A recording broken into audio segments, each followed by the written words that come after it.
Kasus politik dan hukum campur baur. Ini kawin silang yang saya kira tidak berkesudahan. Kalau kita teman-teman, kalian dengar nggak tadi yang Adi Prayitno bilang apa? Dia menyebut kasus ijazah Jokowi ini sebagai kawin silang antara politik dan hukum. Istilah ini menurut saya menarik untuk dibahas. Masalah ini bukan cuma soal kertas ijazah, tapi ini soal pertarungan pengaruh. Jadi wajar kalau publik bingung karena ini bukan murni urusan hukum lagi. 4 tahapan. Ini kenapa harus menjadi mudah? Mestinya ketika UGM bicara tentang ijazah Pak Jokowi itu clear. Kan UGM bilang lulusannya, alumninya, Fakultas Kehutanan, tapi kan tidak dipercaya. Mestinya kalau memang UGM itu tidak dipercaya, gugat juga dong UGM-nya. Tunjukkan bukti-buktinya yang valid dan solid. Karena tidak percaya, maka tahap kedua yang mestinya cukup selesai adalah Pak Jokowi. Pak Jokowi tinggal menunjukkan ijazah aslinya. Ini ada. Bikin saya mikir adalah tahap kedua dan keempatnya.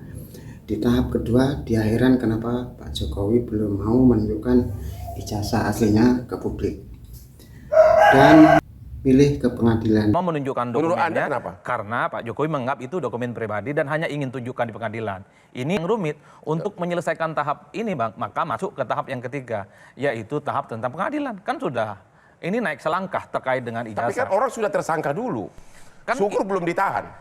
Kan ini sudah menjadi barang. Itu yang saya sebut sebagai langkah lebih maju karena sudah menetapkan ada sejumlah tersangka terkait dengan ijazah ini. Maka satu-satunya pembuktian untuk mengklirkan persoalan ini adalah soal hukum. Tinggal nanti dibuktikan apakah pengacara Bang Roy Suryo, pengacaranya Pak Jokowi akan tempur nih, adu data, adu fakta, ada argumen dan terusnya. Siapapun yang kalah dan menang pasti ada kontroversi dan kegaduhan. Kalau Bang Hotman, kan Bang Hotman banyak nanti calon presiden, calon gubernur, bupati dan wali kota, termasuk juga calon anggota dewan. Ketika dia mendaftarkan ke KPU, wajib hukumnya membawa dan menunjukkan ijazah aslinya. Karena per hari ini yang diterima oleh KPU hanya fotokopi ijazah, cukup legalisir atau surat keterangan lulus. Ini momentum untuk memperbaiki sebenarnya, Pak. Drama ijazah. Poin penting menurut saya adalah usul soal aturan KPU. Dia bilang tolong dong ke depan kalau daftar capres atau kepala daerah, tunjukkan ijazah asli, jangan cuma fotokopi, legalisir. Solusi cerdas supaya di pemilu 2029 nanti nggak ada yang kayak gini lagi, gaduh. Menurut saya setuju banget dengan poin-poin ini. Yakin.